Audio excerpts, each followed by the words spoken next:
Excited about cryptocurrency. Hey, this is Peter Gander here, the crypto professor. Man, love being here with you today. And we are going to talk about something, and it's in the title, Love Crypto. I think there's a lot of confusion out there of why cryptocurrency has the value that it has and what the potential is. I was talking to a group of people just yesterday, and we began by talking about why crypto. What is the reason for cryptocurrency?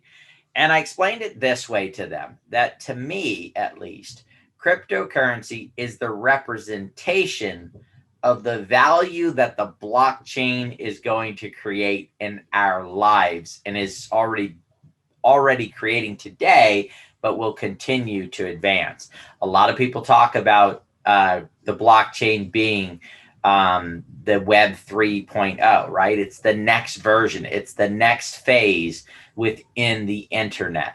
And I think if we look at general conversation out there, right? We hear about hacks. We hear about people stealing our identities. We hear about breaches. We hear a lot about privacy issues. These are not just in the news here in the US, but it is a global thing out there. And what excites me about the blockchain is that is the solution to the problem. And that is a big, big key right there. So of course we know that using cryptology, that the blockchain at this point is unhackable, right? No one's been able to hack the blockchain. What does that mean? That means safety and security. It means that your data, your information is protected. So why do we love it? What is so exciting about it? And I know we go on and we see the Lambos and we hear the stories of the people that got involved in Bitcoin back in 2012, 2013, that are millionaires today, some maybe even possibly billionaires. We see the stories of people that saw that happen and they jumped into Ethereum. And I know we are all out there looking for our Bitcoin moment, and we're looking for our Ethereum moment out there. But why does the future of cryptocurrency look so bright? Why is it such a big deal? And why are those type of margins available in the cryptocurrency space? It's not magic. It's not, internet or computer magic. It is simple. The blockchain is going to change the way we do things. It's going to change it's going to create value in our lives. Remember, wealth is generated because we find things that create value in our lives.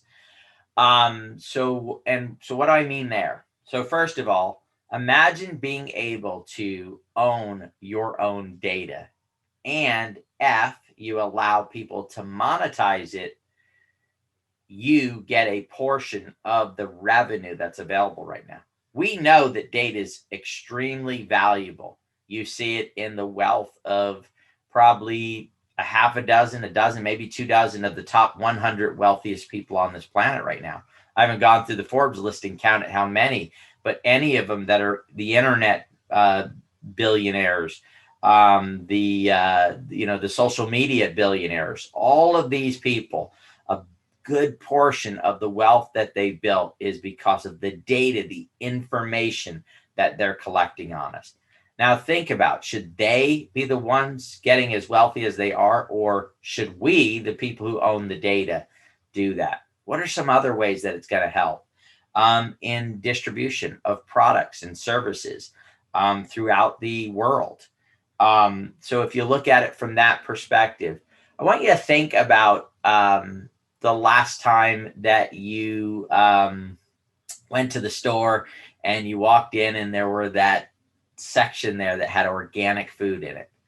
Do you know that right now the US, I believe the number is, and we'll have to check on the information, but I believe it's 5 times more organic produce is sold in the United States than that's grown in the world. Why is that? Because up till this point, there's really been no way to track this category, this product. Well, with the blockchain, that becomes possible, as well as we've seen in the news, tons and tons of outbreaks throughout the years of, recalling lettuce and recalling tomatoes and recalling all different types of product.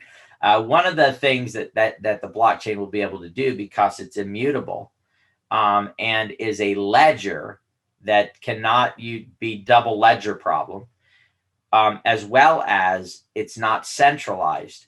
So there's not a individual that can go in and change data, right? It would take the entire network, or 51% plus, to change the data in order to do that. And so you end up with better information, more secure across the board.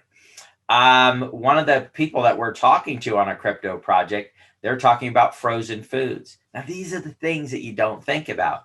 Imagine your food is crossing across the country, whether it's by train or whether it's by truck, and the truck breaks down and the freezer breaks, and that product thaws out and then is refrozen again. And then maybe another time it's left out on the dock and it does it again.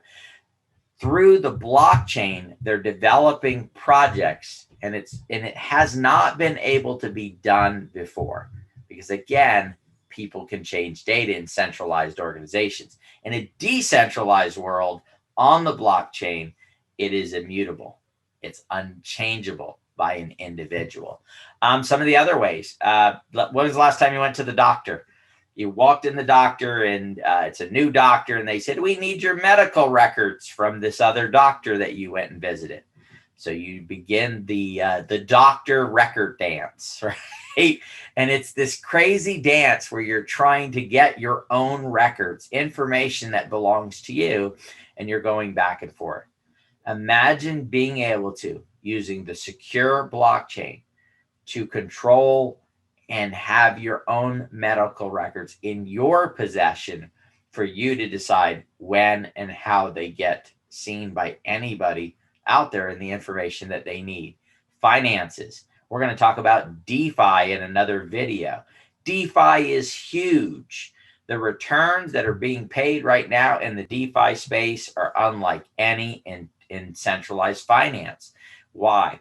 Because centralized authorities have their methodology of doing this, and it's layers and layers and layers and layers and layers and layers of people that need to get paid, that need to get compensated, that need to pay for their Long Island mansions, right? In the DeFi space, though, it's the ability to cut out a lot of those middle people and get directly to it, being able to pay better returns, and also making it easier for people to enter into that space. Real estate, oh my goodness.